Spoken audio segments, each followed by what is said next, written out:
우리는 지금 사순절 기간을 보내면서 기도라는 설교 시리즈로 말씀을 나누고 있습니다. 그래서 첫 번째 주에는 왜 기도해야 합니까?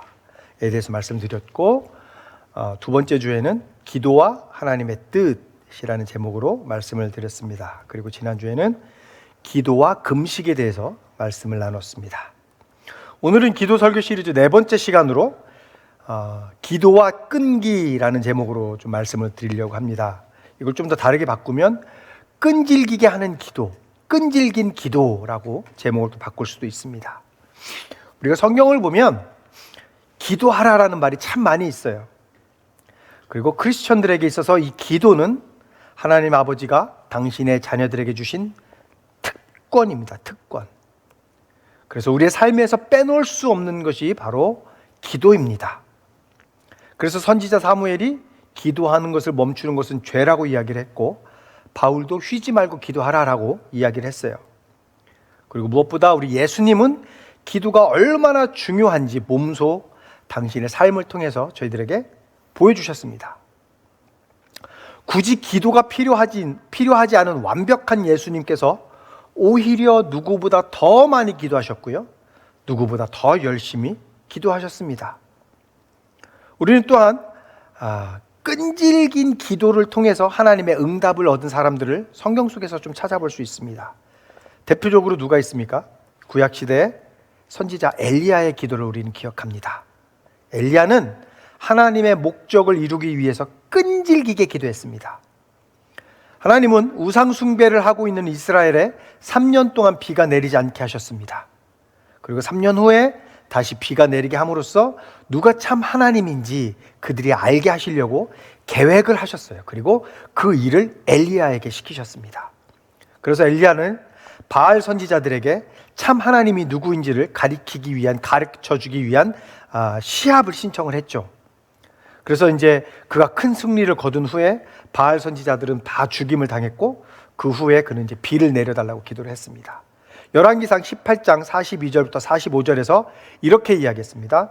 엘리야는 갈멜산 꼭대기로 올라가서 땅을 바라보며 몸을 굽히고 그의 얼굴을 무릎 사이에 넣었다. 그리고는 그의 시종에게 올라가서 바다 쪽을 살펴보라고 하였다. 시종은 올라가서 보고 와서 아무것도 보이지 않는다고 말하였다. 엘리야가 다시 그 시종에게 일곱 번을 그렇게 더 다녀오라고 하였다. 7번째가 되었을 때 그 시종은 마침내 사람의 손바닥만한 작은 구름이 바다에서부터 떠올라오고 있다고 말하였다. 그러자 엘리야는 아합에게 사람을 보내어서 비가 와서 길이 막히기 전에 어서 병거를 갖추고 내려가라는 말을 전하라고 하였다. 그러는 동안에 이미 하늘은 짙은 구름으로 캄캄해지고 바람이 일더니 곧 큰 비가 퍼붓기 시작하였다. 아합은 곧 병거를 타고 이스라엘로 내려갔다. 이 말씀을 보시면 엘리야는요, 손바닥만한 구름이 보일 때까지 7번을 간절히 기도했다라고 얘기합니다. 이게 이제 그가 한 전부예요. 엘리야가 한 전부. 그는요, 응답이 될 때까지 집요하게 기도했어요. 만약에 7번을 기도했는데도 손바닥만한 구름이 나타나지 않았으면 그는 더 했을 거예요. 아마 구름이 보일 때까지 한 거예요. 항상 제가 여러분들에게 말씀드리지만 성경에서 7이라는 숫자는 완전수를 뜻해요. 완전수. 성경에서 완전수를 뜻하는 숫자가 몇 개가 있죠? 1, 유일하신 하나님. 1, 3, 삼위일체 하나님. 그래서 1, 3, 7, 12, 이게 다 완전수를 뜻하는 성경적인 숫자예요. 완벽함을 상징하는. 그래서 이 7번도요, 그냥 7번을 했다라고 생각하는 것보다 하나님의 응답이 있을 때까지 기도했다라고 보시면 그렇게 하면 돼요. 이게 이 엘리야가 기도한 게 이게 그가 한 전부예요. 어떤 것이 하나님의 뜻임을 알 때 우리는요, 그분의 목적이 이루어질 때까지 끈질기게 기도할 줄 알아야 됩니다. 이게 엘리야가 한 거예요. 자, 그럼 우리 신약 성경으로 넘어가 보겠습니다. 신약 성경. 대표적인 분이 누구 있습니까? 예수님이 있죠. 예수님은 하나님의 뜻에 순종하기 위해서 끈질기게 기도하셨습니다. 끈질기게. 우리가 2주 전에도 읽어봤지만요, 누가복음 22장 42절에서 그 하나님의 뜻을 구하는 예수님의 기도를 봤잖아요. 예수님이 이렇게 기도했습니다. 아버지, 만일 아버지의 뜻이면 내게서 이 잔을 거두어 주십시오. 그러나 내 뜻대로 되게 하지 마시고 아버지의 뜻대로 되게 하여 주십시오. 자, 이 말씀 하나만 딱 놓고 보면요, 얼마나 멋있고 얼마나 격식 있는 기도입니까? 내 뜻대로 하지 마시고 아버지 뜻대로 하십시오라고 기도를 한단 말이에요. 역시 우리 예수님다운 기도 아닙니까? 너무나 격식 있고 멋있는 기도예요. 근데 그 다음 구절을 보면요, 누가복음 22장 44절에서요, 예수님이 이렇게 기도하셨습니다. 이렇게 말했습니다. 예수께서 고뇌에 차서 더욱 간절히 기도하시니 땀이 핏방울같이 되어서 땅에 떨어졌다. 여기서 땀이 핏방울처럼 되었다라는 말은요, 온몸에서 끈적끈적한 진액이 나올 만큼 간절하고 처절하게 기도를 했다라는 얘기예요.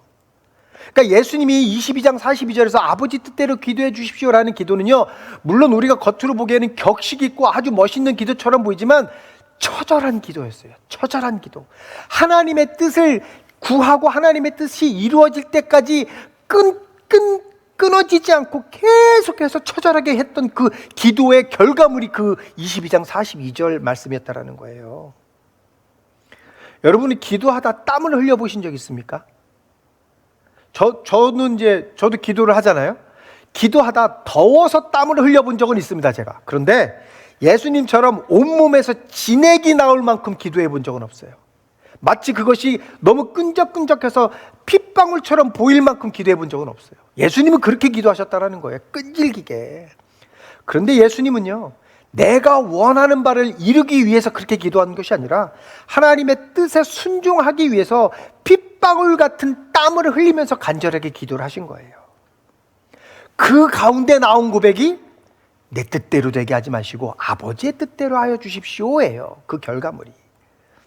예수님의 이 기도는요, 전적으로 하나님의 뜻에 순종하고자 당시에 그 예수님의 모든 것을 하나님 앞에 내려놓고 했던 아주 간절하고 처절했던 기도였다는 거예요. 예수님은 당신이 세상을 위해서 무엇을 해야 하는지 정확하게 알고 계셨어요. 그래서 그분이 그렇게 기도하신 거예요. 그리고 당신을 향한 그 하나님의 뜻이 성취될 때까지 그 기도를 멈추지 않으셨다라는 거죠. 또 대표적인 인물이 또 한 명 있습니다. 끈질기게 기도한 사람. 마태복음 15장을 보면 귀신 들린 딸을 고쳐달라는 가나안 여인의 이야기가 나와요. 가나안 여인은요, 자기 딸의 병을 고치기 위해서요, 끈질기게 간구했습니다. 그런데 처음에 예수님은요, 그 여인의 간청에 아무런 대답도 안 하셨습니다. 제자들이 그래서 예수님께 와서 다시 그 여인에 대해서 이야기했는데도 불구하고 예수님은 그 여인의 간청을 거절하셨습니다. 그러자 이제 그 여인이 예수님께 와서 직접 와서 자기 딸을 고쳐달라고 무릎을 꿇고 또다시 간청을 합니다. 그랬더니 예수님이 어떻게 이야기합니까? 자녀의 빵을 개에게 주는 것이 옳지 않다라고 이야기를 하시면서 그녀를 개 취급을 하셨어요. 마태복음 15장 27절에서 이렇게 말합니다. 그랬더니 그 여자가 말하였다. 주님, 그렇습니다. 그러나 개들도 주인의 상에서 떨어지는 부스러기는 얻어먹습니다. 예수님은요, 그 여인의 부탁을 3번이나 거절하셨고 마지막에는 개라고 모욕적인 말씀까지 하셨지만 그 여인은 굴하지 않고 예수님께 계속해서 간청을 하고 있는 모습입니다. 그러자 예수님이 28절에서 이렇게 말씀하셨습니다. 그제서야 예수께서 그 여자에게 말씀하셨다. 여자여, 참으로 내 믿음이 크다. 네 소원대로 되어라. 바로 그 시각에 그 여자의 딸이 나았다. 가나안 여인은요, 이방 여인입니다. 그래서 사실 그녀는 예수님께 이런 부탁을 드릴 자격이 전혀 없었습니다. 심지어 그녀는 예수님에게 개라는 표현을까지 들을 정도로 심한 모욕을 당했습니다. 그러나 그럼에도 불구하고 이 여인은 너무나도 뻔뻔하게 그리고 집요하게 예수님께 간청을 했고요. 그 결과 그 여인의 딸은 나았고 믿음이 크다라는 칭찬까지 받았어요. 자, 그러면 우리의 기도는 어떻습니까? 우리의 기도는. 여러분은 하나님 앞에 어떻게 기도하십니까? 혹시 너무 격식 있게 기도하려고 하지는 않습니까? 온갖 미사어구를 다 집어넣어서 화려하게 기도하려고 하지는 않습니까? 또는 몇 번 기도해보고 응답되지 않으니까 그냥 포기하지는 않으셨습니까? 아니면 이 마가복음 9장에 나오는 귀신 들린 아이 아버지처럼 할 수 있으시면 내 아이를 고쳐주십시오라고 자존심을 세우면서 기도하십니까? 마가복음 9장에 나오는 이 아버지는요, 그 자기 아이가 귀신에 들렸는데요, 이 마태복음에 나오는 그 병 걸린 딸의 어머니처럼 그렇게 간절하게 기도한 게 아니라 할 수 있으면 내 아이를 한번 고쳐주십시오라고 기도했거든요. 자존심을 세우면서. 그런데 여러분, 우리가 기도할 때는요, 자존심은 다 내려놓아야 됩니다. 이 가나안 여인처럼 끈질기게 간절하게 주님의 자비를 구해야 한다라는 거예요. 근데 우리가 여기서 꼭 알아야 할 것이 하나 있어요. 끈질기게 하는 기도, 이 끈질긴 기도는요, 무례하게, 하나님 앞에 무례하게 때를 쓰는 기술이 아니에요. 우리가 그걸 오해하면 안 됩니다. 여기서 말하는 끈질긴 기도는요, 무례하게 막 이렇게 얘기하는 게 아니라 하나님이 어떠한 분이신지 내가 믿기 때문에 포기하지 않는, 끝까지 포기하지 않는 그 믿음의 태도를 이야기하는 거예요.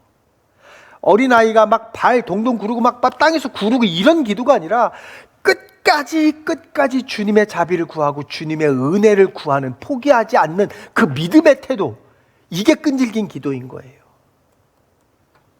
하나님이 아버지시고 그분은 선하신 분이시고 자녀의 부르짐을 외면하지 않는 분이시기 때문에 우리는 담대하게 하나님 앞에 나가서 요구할 수 있는 거예요. 끈질기게. 그래서 히브리서 4장 16절에서 이렇게 말했습니다. 그러므로 우리는 담대하게 은혜의 보좌로 나아갑시다. 그리하여 우리가 자비를 받고 은혜를 입어서 제때에 주시는 도움을 받도록 합시다. 담대하게 나아가래요. 그래서요, 예수님이요, 제자들에게도요, 그런 기도를 해야 된다라고 이야기를 하셨어요. 그러면서 이제 비유를 들어서 이제 설명을 하셨는데, 누가복음 11장 5절부터 8절에서요, 이렇게 비유로 말씀하셨습니다. 예수께서 그들에게 말씀하셨다. 너희 가운데 누구에게 친구가 있다고 하자. 그가 밤중에 그 친구에게 찾아가서 그에게 말하기를, 여보게, 내게 빵 3개를 구워주게. 내 친구가 여행 중에 내게 왔는데 그에게 내놓을 곳이 없어서 그러네 할 때에 그 사람이 안에서 대답하기를, 나를 괴롭히지 말게. 문은 이미 닫혔고 아이들과 나는 잠자리에 누웠네. 내가 지금 일어나서 자네의 청을 들어줄 수 없네 하겠느냐? 내가 너희에게 말한다. 그 사람의 친구라는 이유로는 그가 일어나서 청을 들어주지 않을지라도 그가 졸라대는 것 때문에는 일어나서 필요한 만큼 줄 것이다. 지금 예수님이 이 비유를 하시기 전에 무슨 이야기를 하셨냐면요, 주기도문에 대해서 가르쳐 주셨어요. 제자들이 예수님한테 이야기를 하는 거예요. 그 당시에는요, 예수님의 제자들이 있었고 세례 요한을 따르던 제자들이 또 있었어요. 그런데 세례 요한의 제자들은 세례 요한으로부터 기도하는 법을 배운 거예요. 근데 예수님의 제자들은 어떻게 기도하는지를 몰라요. 그러니까 이제 질투가 나니까 예수님한테 가서, 주님, 저 요한의 제자들은 기도하는 법을 배웠는데 우리들에게도 좀 기도하는 법을 좀 가르쳐 주십시오라고 얘기해서 예수님이 주기도문을 가르쳐 주신 거거든요. 주기도문을 제자들에게 이렇게 기도하여라 라고 가르쳐 주시고 나서 그 다음에 이 비유를 설명을 하신 거예요. 끝까지 끈질기게 졸라대면서 기도해야 된다. 하나님 앞에 기도할 때는 이 기도를 그 다음에 하신, 이 비유를 얘기하신 거거든요. 그러니까 예수님이 얘기하신 이 비유는요, 단지 끈질기게 기도해라 해서 끝나지 않고 너희들이 어떤 마음으로 어떤 하나님을 바라보며 기도해야 하는가를 구체적으로 보여주고 있는 거예요. 어떻게 기도해야 되냐? 네가 기도하는 하나님은 어떤 하나님인지 알아야 된다라는 거죠. 그래서 우리는 이 비유를 통해서 예수님이 우리에게 말씀하시는 이 끈기 있는 기도, 끈질긴 기도가 무엇인지에 대해서 한 3가지 정도로 나눠서 살펴보려고 합니다. 첫 번째, 끈질긴 기도는 중보에서 시작합니다. 끈질긴 기도는 중보로 시작됩니다. 우리는 지금 읽은 이 말씀에서요, 흥미로운 점을 좀 발견할 수 있습니다. 지금 이 친구가 다른 친구 집에 빵을 빌리러 갔잖아요. 3개만 구워달라고. 이 빵을 빌리러 온 이 이유가 뭐예요? 자기 식구들이 먹으려는 게 아니고 한밤중에 자기 집을 찾아온 친구를 위해서라는 겁니다. 그러니까 자기 집에 찾아온 친구를 먹이기 위해서 다른 친구한테 가서 끈질기게 빵을 좀 달라고 얘기했다라는 거잖아요. 그러니까 다시 말하면요, 이 비유 속에 나오는 이 끈질김은요, 내가 무언가를 얻기 위한 어떤 욕심에서 나오는 집착이 아니라 사랑에서 나오는 간절함이에요. 내 주의를 위해서 나오는 간절함. 무슨 말이냐면 이 기도라는 것이 내 문제를 붙들고 하나님 앞에 나아가는 자리인 것 같아요. 물론 그렇게도 할 수 있어요. 그렇지만 성경에서 나오는 기도는요, 많은 경우가 중보예요. 중보. 성경에서 하는 기도, 성경에서 하는 끈질긴 기도는요, 대부분이 중보 기도예요. 그래서 디모데전서 2장 1절에서요 이렇게 말했습니다. 그러므로 나는 무엇보다도 먼저 모든 사람을 위해서 간구와 기도와 중보기도와 감사기도를 드리라고 그대에게 권합니다. 하나님은 우리의 기도를 통해서 누군가를 살리고 누군가를 먹이고 누군가를 다시 일으키십니다. 그러므로 우리가 오늘 붙들고 있는 기도 제목이나 나 자신을 넘어서 만약에 누군가를 향해 있다면, 내 기도가 지금 누군가를 향해 있다면 그것은 이미 하나님이 우리를 중보의 자리로 부르셨다라는 증거예요. 두 번째, 끈질긴 기도는 포기하지 않고 두드리는 것입니다. 포기하지 않고 두드리는 것입니다. 아까도 이야기했지만 이 비유에서요, 집주인이 빵을 내어준 이유가 무엇입니까? 그 사람과의 우정 때문이 아니잖아요. 성경은 분명히 이야기합니다. 친구라는 이유로는 빵을 주지 않을 거다. 그러나 네가 졸라댔기 때문에 내가 주는 것이다 라고 얘기해요. 성경에서는. 즉 친구의 어떤 관계 때문이 아니라 지속적인 두드림 때문에 응답이 온 것이다 라는 거예요. 끊이지 않고 계속해서 두드렸기 때문에. 여러분, 이 가르침은요, 누가복음 18장에 나오는 그 또 다른 비유 있죠. 불의한 재판관과 그 과부의 비유와도 연결이 되죠. 예수님은요, 불의한 재판관과 과부의 그 비유를 통해서요, 똑같은 진리를 가르치셨습니다. 누가복음 18장 3절부터 7절에서 이렇게 말합니다. 그 고을에 과부가 한 사람이 있었는데 그는 그 재판관에게 줄곧 찾아가서 내 적대자에게서 내 권리를 찾아주십시오 하고 졸랐다. 그 재판관은 한동안 들어주려고 하지 않다가 얼마 뒤에 이렇게 혼자 말하였다. 내가 정말 하나님도 두려워하지 않고 사람도 존중하지 않지만 이 과부가 나를 이렇게 귀찮게 하니 그의 권리를 찾아주어야 하겠다. 그렇게 하지 않으면 그가 자꾸만 찾아와서 나를 못 견디게 할 것이다. 주님께서 말씀하셨다. 너희는 이 불의한 재판관이 하는 말을 귀담아 들어라. 하나님께서 자기에게 밤낮으로 부르짖는 택하신 백성의 권리를 찾아주시지 않으시고 모른 채 하고 오래 그들을 내버려 두시겠느냐. 이 두 비유 모두에 동일한 이야기를 하고 있습니다. 빵을 구워달라는 이야기와 이 과부의 이야기는요, 포기하지 않고 계속 구하라라는 거예요. 계속 두드리라는 거예요. 포기하지 말고. 자, 오늘 말씀의 상황을 다시 한번 보시기 바랍니다. 지금 이 빵을 구워주겠다고 얘기한 이 주인의 모든 식구들이 자려고 하고 있는 상황이었잖아요. 그 상황은 다 불을 끄고 이제 자려고 하는데 그 친구가 찾아와서 그 친구를 위해서 빵을 달라고 좀 졸라대고 있습니다. 굉장히 무례한 친구예요. 생각해 보세요. 여행 중에 집에 찾아온 그 친구는요, 예정보다 늦게 올 수도 있잖아요. 예정보다 늦게 집에 도착할 수도 있어요. 그래서 식사를 못했을 수도 있어요. 우리는 그렇게 이해할 수 있잖아요. 우리가 여행해 보면 예정된 시간보다 늦게 도착할 때가 많이 있잖아요. 그래서 식사를 못했을 수도 있어요. 그렇다고 해서 식구들이 이제 잠자려고 불 다 끄고 자려고 하는 그 친구 집에 찾아가서 빵을 달라고 졸라대는 것, 이건 정말 무례한 일 아닙니까? 그러니까 지금 이 비유의 배경이 언제예요? 대낮이 아니고요, 한밤중이에요.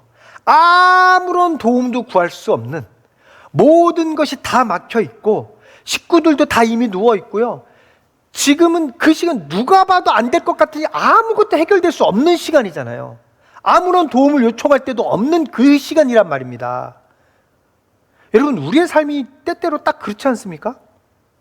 종종 한밤중처럼 막막하게 느껴질 때가 있지 않아요? 어느 누구도 나에게 도움을 줄 것 같지가 않아요. 내가 도움이 필요한데 내가 도움을 어디다 구해야 될지도 모르겠고 이 일은 도대체 해결될 게 안 보일 때가 있어요. 문이 닫힌 것 같아요. 불은 다 꺼진 것 같아요. 깜깜해요. 상황은 갇히고 길도 막혀 있고 마음도 닫히고 내 힘이 닫히는 순간이란 말입니다. 그때요, 여러분, 그때 우리는요, 하나님 앞에 격식 차리고 기도 못 합니다. 그렇죠? 얼마나 간절하고 얼마나 처절하고 그렇습니까? 그때의 기도는요, 그때 하는 기도는요, 말이 아니고요, 매달리는 거예요. 그때는 우리는 매달릴 수밖에 없어요. 그 상황에서는. 그래서 시편 130편 1절 2절에서요 이렇게 주님께 간구했습니다. 주님, 내가 깊은 물속에서 주님을 불렀습니다. 주님, 내 소리를 들어주십시오. 나의 애원하는 소리에 귀를 기울여 주십시오. 이렇게 기도한다라는 거예요. 내가 물속 깊은 곳에 있어서 어느 누구도 나를 도와줄 수 없을 것 같습니다. 아무도 나를 도와줄 수 없고 그 도움이 어디 있는지 난 모르겠습니다. 그러니 주님, 내가 물속에서 주님을 외칠 때 내 기도를, 내 소리를 좀 들어주십시오 라고 기도한다라는 거예요. 이 기도는 하늘에 계신 우리 아버지, 이 기도가 아니라는 거예요. 주님, 나 좀 살려주세요. 간절하고 처절한 기도라는 거예요. 주님은 바로 이때, 즉 그 밤중에라도 두드리라고 말씀하시는 거예요. 아무도 세상 사람들은 너를 도와줄 수 없지만 기도로 나에게 두드려라 라고 말씀하시는 거예요. 왜냐하면 기도는요, 문이 열려 있을 때만 하는 게 아니라 문이 닫힌 것 같을 때도 여전히 하나님을 붙드는 게 기도예요. 하나님은 그런 자에게 응답하신다라고 말씀하셨어요. 우리가 좀 전에 읽은 그 빵을 꿔달라는 그 기도, 그 비유 말씀을 하시고 나서 그 다음에 하신 예수님이 하신 말씀이 뭐냐면 찾아라 찾을 것이요, 구하라 구할 것이요, 두드리라 문이 열릴 것이다 라고 그 이 비유 다음에 예수님이 말씀하신 거예요. 그 얘기는 뭐냐면 끊임없이 찾고 끊임없이 주님께 구하고 끊임없이 주님께 문을 두드려라, 그러면 열릴 것이다 라고 얘기하신 거예요. 세 번째, 끈질긴 기도는 하나님의 선하심을 끝까지 신뢰하는 것입니다. 끈질긴 기도는요, 끝까지 하나님을 신뢰하고 기다리는 거예요.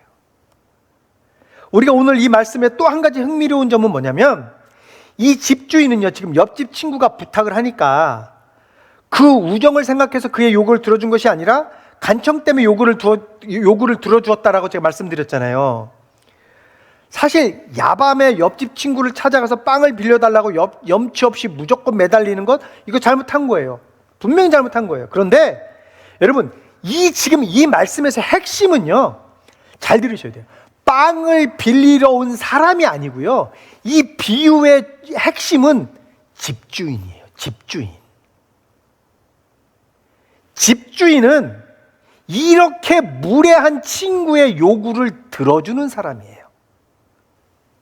다시 말해서 지금 예수님이 말씀하신 이 비유에서의 초점은요, 무례하게 간청하는 그 사람이 아니라 빵을 빌려주는, 즉 우리의 기도를 들어주시는 하나님의 초점이 있다라는 거예요.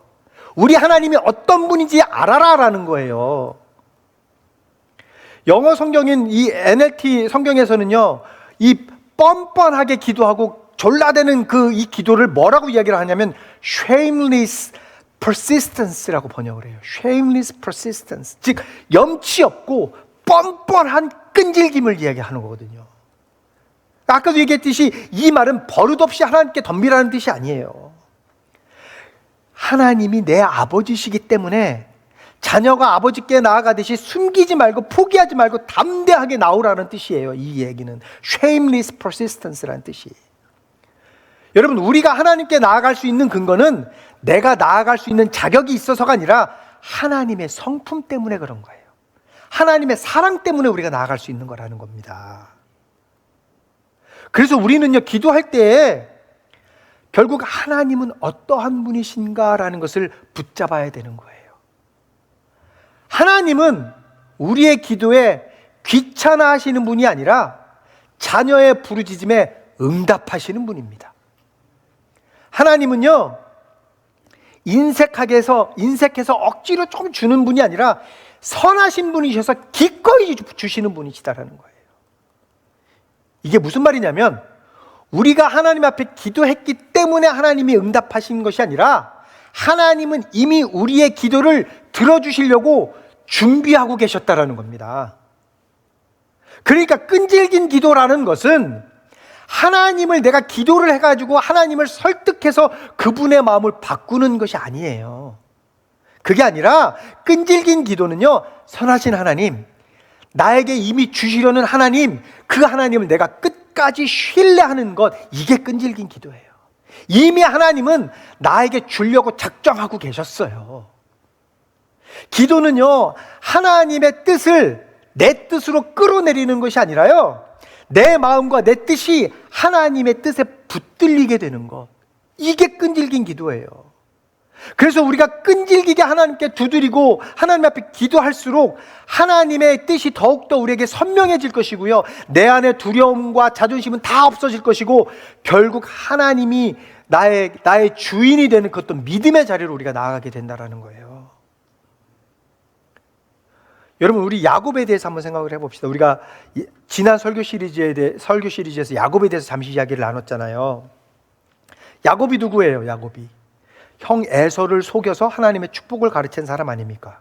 그리고 나서 이제 형이 자기를 죽일까 봐 무서워서 도망가다가 어느 곳에서 잠이 들었는데 꿈에 하나님이 나타나서 하나님이 약속을 하신 게 있죠. 그리고 야곱이 잠에서 깨어나서 처음으로 그곳을 이름을 지어낸 게 뭐예요? 베델이잖아요. 베델. 그때 하나님이요, 야곱의 꿈에 나타나서 이렇게 약속하셨습니다. 창세기 28장 13절부터 15절입니다. 주님께서 그 층계 위에 서서 말씀하셨다. 나는 주 너의 할아버지 아브라함을 보살펴준 하나님이요, 너의 아버지 이삭을 보살펴준 하나님이다. 네가 지금 누워있는 이 땅을 내가 너와 너의 자손에게 주겠다. 너의 자손이 땅의 티끌처럼 많아질 것이며 동서남북 사방으로 퍼질 것이다. 이 땅의 모든 백성이 너와 너의 자손 덕에 복을 받게 될 것이다. 내가 너와 함께 있어서 네가 어디로 가든지 너를 지켜주며 내가 너를 다시 이 땅으로 데려오겠다. 내가 너에게 약속한 것을 다 이루기까지 내가 너를 떠나지 않겠다. 이렇게 하나님의 약속이 있은 후 20년 후에 그 약복강가 사건이 생긴 거거든요. 그러니까 하나님은요, 처음부터 야곱에게 복을 주시려고 작정하고 계셨고, 이 말씀처럼, 그리고 그 약속을 지키려고 하셨다라는 겁니다. 처음부터. 그래서 야곱이 약복강가에 있을 때 그를 축복하기 위해서 하나님이 천사를 보낸 거예요. 우연히 천사와 야곱이 만난 게 아니잖아요. 야곱이 약복강가에 혼자 있는데 그 천사가 야곱을 찾아왔잖아요. 복을 주려고. 그러니까 이게 무슨 말이냐면요, 야곱이 축복을 받은 것은 그가 천사와 씨름을 해서 이겼기 때문이 아니다라는 말입니다. 우리가 설교 처음에 엘리야에 대해서 얘기했잖아요. 엘리야가 7번이나 간절하게 기도했기 때문에 하나님이 비를 내려주신 게 아니에요. 이미 하나님은요, 엘리야에게요, 비를 내려주겠다라고 약속을 하셨어요. 이미 열왕기상 18장 1절에서 엘리야에게 하나님이 이렇게 말씀하셨습니다. 많은 날이 흘러서 3년이 되던 해에 주님께서 엘리야에게 말씀하셨다. 가서 아합을 만나거라. 내가 땅 위에 비를 내리겠다. 하나님은 이미 비를 내려주시려고 작정을 하고 계셨던 거예요. 원래는 하나님이 좀 비를 안 내려주고 좀 더 괴롭히려고 했는데 엘리야가 너무 끈질기게 기도하니까 그래 하고 하나님의 마음이 바뀐 게 아니다라는 얘기입니다. 여러분, 우리는요, 기도를 통해서 내가 하나님을 운전하고 하나님을 내 마음대로 조정하려고 하는 것이 아니라 기도를 통해서 하나님이 나를 운전하게 해야 되는 거예요. 하나님이 내 삶을 조종하게 해야 되는 거예요. 그게 기도의 목적이잖아요. 우리 신앙 고백이요, 내가 주어가 되는 것이 아니라 하나님이 기도의 문장의 주어가 되어야 된다는 얘기입니다. 즉, 기도의 주체는 내가 아니라 하나님이에요. 그러므로 우리는요, 내 기도에 응답해 주시려고 이미 작정하고 계신 그 하나님을 신뢰해야 돼요. 결국 하나님은요, 우리가 원하는 것을 다 들어주시고 응답해 주시려고 작정하고 계시고 기다리고 계셔요. 기도만, 네가 나한테 기도만 해라, 내가 들어줄게. 근데 우리가 기도를 안 하니까 못 받는 거 아닙니까? 말씀을 정리하겠습니다. 오늘 말씀은 끈질긴 기도의 중요성에 대해서 이야기를 하고 있습니다. 많은 분들이 기도에 대해서 오해하는 게 있어요. 하나님께 기도했으니까 이제부터 하나님이 다 알아서 해주겠지라고 생각을 해요. 기도했으니까 난 끝. 끈질긴 기도는 몇 마디 이렇게 중얼거리고 이제 다 끝났어라고 이야기하는 게 아니에요. 하나님 알아서 해주실 거야 이렇게 얘기하는 그거의 끈질긴 기도가 아니에요. 끈질긴 기도는요, 그 응답이 올 때까지 멈추지 않고 계속해서 해야 되는 거예요. 그리고 하나님은 나의 상황을 다 알고 계시고 또 얼마든지 나를 도와주시고 인도해 주실 능력이 있으시기 때문에 내가 귀찮게 기도로 아뢰지 않아도 다 알아서 해 주실 것이다 라고 우리는 그렇게 생각을 해요. 물론 하나님은요, 이미 우리가 구하기 전에 다 알고 계셔요. 우리에게 뭐가 필요한지 다 알고 계셔요. 그런데요, 그럼에도 불구하고 하나님은 우리가 기도하기를 원하신다고요. 왜냐하면 내가 기도하지 않으면요, 그게 하나님의 은혜임을 내가 깨닫지 못하기 때문에 그런 거예요. 여러분 생각해 보세요. 제가 몇 주 전인가 얼마 전에 그 얘기를 잠깐 어디서 봤는지 들었는지 모르겠는데 제 머릿속에 땅 때린 구절이 얘기가 하나 있어요. 왜 하나님이 에덴 동산을 다 만들어 놓고 마음대로 다 먹으라고 그래 놓고 선악과만 먹지 말라고 그랬을까요? 제가 이걸 어느 영상에서 본 것 같긴 한데 출처는 잘 모르겠습니다. 왜 선악과는 먹지 말라고 그랬을까요? 다 먹어도 상관없잖아요. 그 선악 과일에 무슨 권한이 있습니까? 능력이 있습니까? 뭐가 있습니까? 왜 그랬을까요? 왜 그러냐면 내가 에덴 동산에 있는 건 다 누려도 선악과를 딱 바라보고 이건 하나님이 먹지 말라 그랬지, 그 생각을 함으로써 이 에덴 동산의 모든 것은 하나님의 것이라는 것을 우리가 알게 하기 위함이라는 거예요. 모든 것은 다 하나님으로부터 공급받았다는 것을 깨닫게 하시려고 하나님이 선악과는 먹지 말아라고 얘기하신 거예요. 우리의 행동을 제약하려고 하는 게 아니라는 겁니다. 근데 하나님이 만약에 다 먹어 마음대로 해 그러면 우리 인간은 어떻습니까? 내 건 줄 알잖아요. 그게 다 에덴 동산한테 내 건 줄 안단 말이에요. 그래서 하나님이 선악과를 만든 것이다라고, 선악과를 만들어서 먹지 말라고 얘기한 것이다라고 어느 분이 얘기한 걸 제가 들었거든요. 이게 똑같은 거예요. 우리가요, 기도하지 않고 하나님이 부어주시는 모든 것을 다 받아 누리잖아요. 내가 잘나서 그런지 안다라는 거예요. 그렇기 때문에 우리는 기도를 해야 되고, 내가 기도한 것에 응답이 왔을 때 하나님이 나의 기도에 응답하셨구나, 역시 내 삶의 주인은 하나님이구나 라는 것을 알으라고, 그래서 기도하라는 거예요. 그래서